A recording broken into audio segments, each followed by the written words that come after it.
So as you can tell by the beautiful artwork and the drop ceiling, I am in a hotel.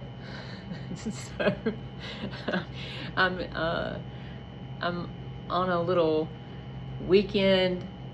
I wouldn't even call it a sabbatical because it's not, but it is a little trip. And this was a little trip for my son, but he's spending it with his dad, so I'm in a hotel while they spend their time together. But this is a time this weekend that's showing me some things. It's a time that I'm realizing yet again, but actually having a little bit more understanding. I love how the Lord just continues to peel layers and layers of understanding, because so often I know something, knowledge. I have the knowledge, head knowledge, but I don't always have the understanding or the discernment or the wisdom about it, or the application to my life with it or whatever. But I feel like he's giving me some more understanding and clarity about some things right now. So I'm thankful for that.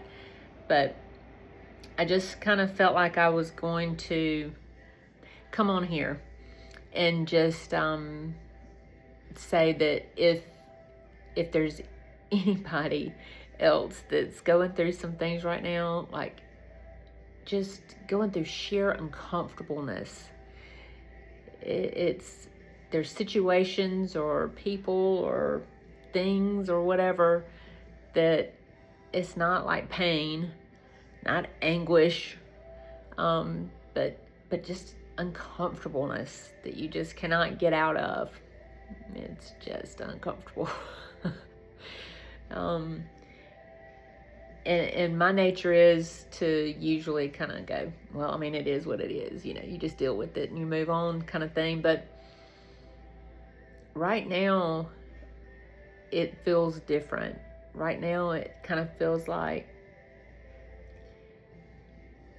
a test of training, a test to see if I have truly been learning some things that I think God's been training me on, teaching me, having me learn. And I'm gonna keep learning these things. But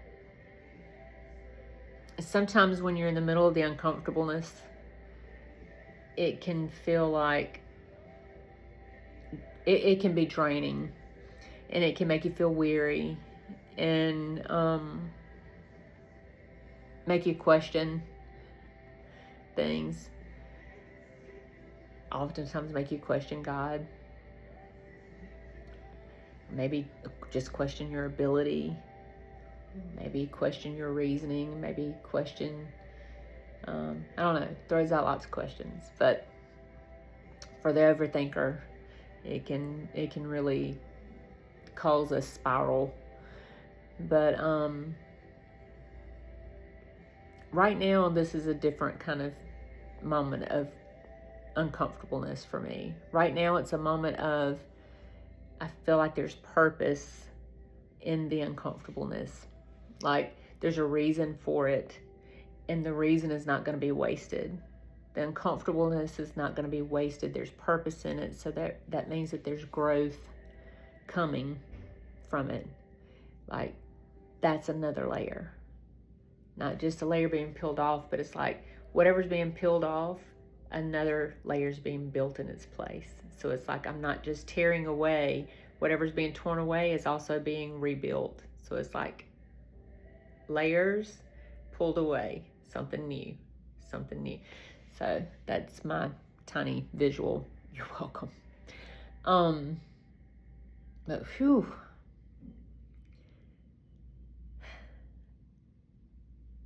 There's a reason for the uncomfortableness.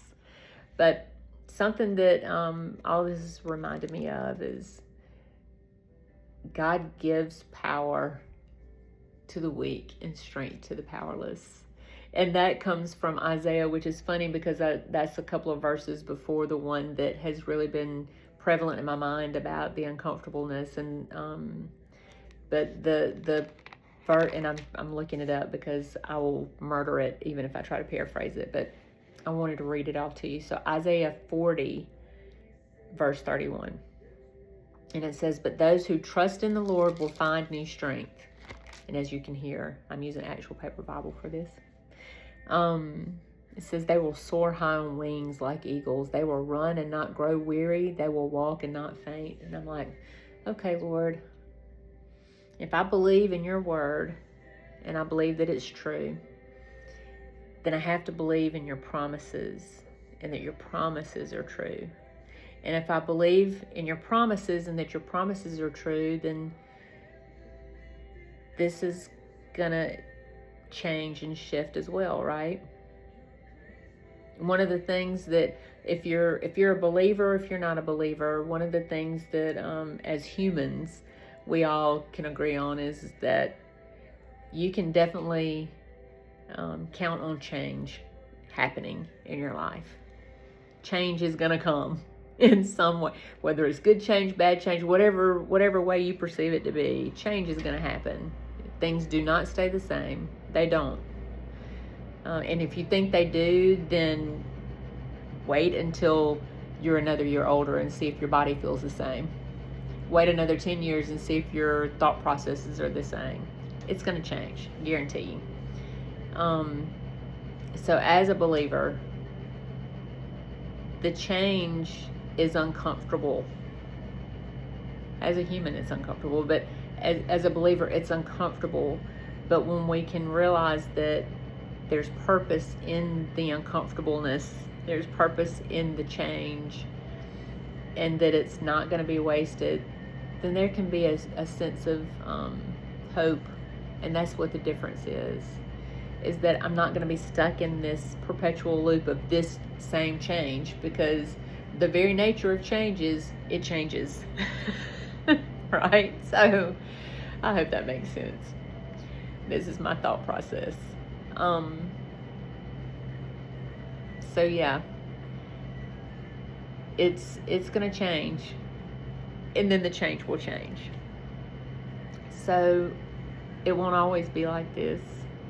And what I can glean from it, and what I can learn from it, and what I can do to use it to apply it to my life is up to me. And it's not up to anybody else. It's not up to anybody else to explain it to me. It's not up to anyone else to try to help me get through it where it's not so uncomfortable. Sometimes you just have to pull up your big old pants and say, you know what? Yeah, it's uncomfortable.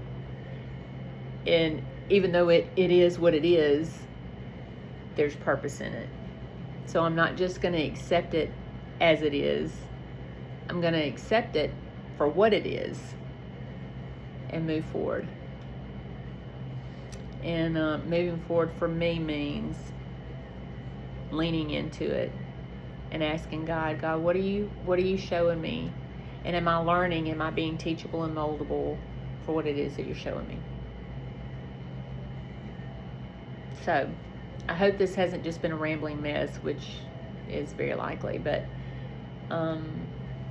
if it just speaks to one person and helps you feel like you're not alone, then that's enough for me.